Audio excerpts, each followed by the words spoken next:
And tell us some of your earliest memories of church as a child and adolescent here at St. James. I have very early silly memories of chewing on the, be kneeling there and I'd be chewing and my mother would say, "Don't do that." Or she would pass me lifesavers to keep me quiet during the sermon. And I don't think I learned much about the Bible, but I learned about respecting people. There was somebody who was crippled and I was staring, and I was told, "You don't do that." And Ellen Franklin, they sat in front of us and she had some kind of a fur coat on and I reached over, I remember stroking.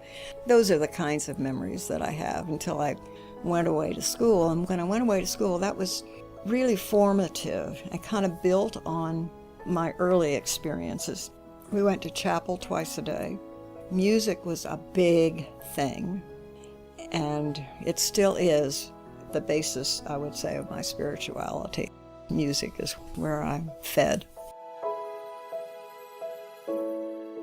Ted Jones, who was rector of St. James in the 1970s, recognized some spiritual gifts in you and asked you to undergo training at Lancaster General in clinical pastoral care so you could become our parish visitor.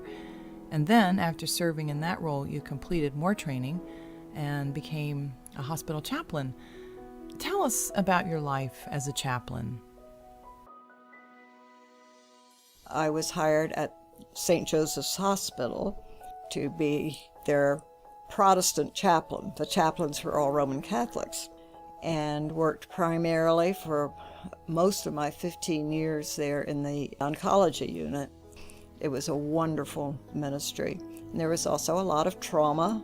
And then the last couple of years, St. Joe started doing open heart surgery, so that became my main interest. How did serving as a chaplain change you?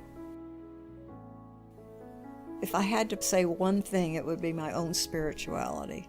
Hearing people's sorrows and joys and struggles and helping them and seeing how the Holy Spirit works in people's lives broadened my own understanding of who God is in my life, and has just opened me to what's going on in our world.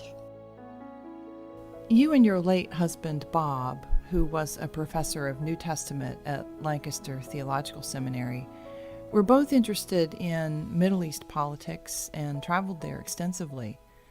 Talk about some of those experiences.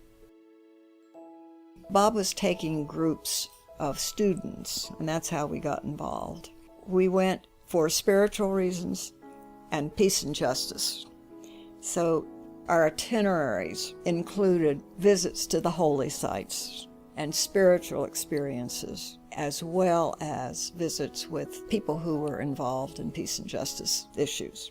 We met with Israelis, we met with Palestinians, and the object was to have as broad an experience of what the Holy Land is really about, that it is holy land.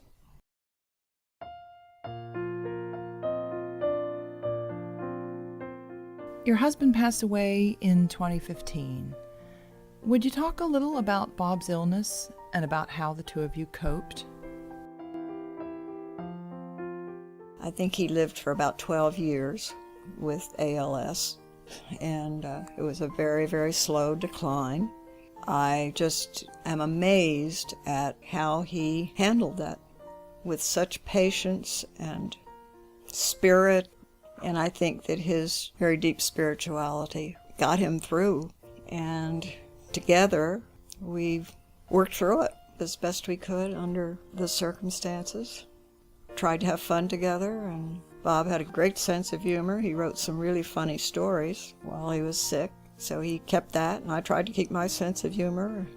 I think for each of us, our faith sustained us. There is an extraordinary sisterhood of widows at St. James. How has that made a difference in your life? There are people that are sharing your journey, people that you can cry with, and people that you can laugh with. And you know, some of it is funny, and you have to be able to laugh. I mean, that's sustained Bob and me throughout his illness, and it sustains me now. And these people know what it's like to be a widow. Last 2 years have been an interesting journey, and I've had a lot of training and experience in grief counseling. But then when it's happening to you, you're not quite so rational. I'm at a point now where I feel like I can get involved again. I was so tied down for so many years that I've had to learn what it's like to be independent and to have my own life, and that's been a learning experience. You have to learn to live again. So I've been learning to live. When you get to be 80, you do think, should I make that plan to do such and such next year?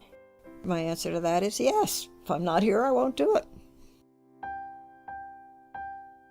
So much of my life, as I look back on it, has been formed by experiences at St. James. This has always been where my heart is. It's my family. And the Anchorage program, by the way, was very important to me. Did that for a long time. I just loved that. People were great, and you'd go downtown, you go to market, and there they were, and they'd give you a hug. And so that was very formative. You know, the church has really been very central in my life, and will continue to be so for as long as I have.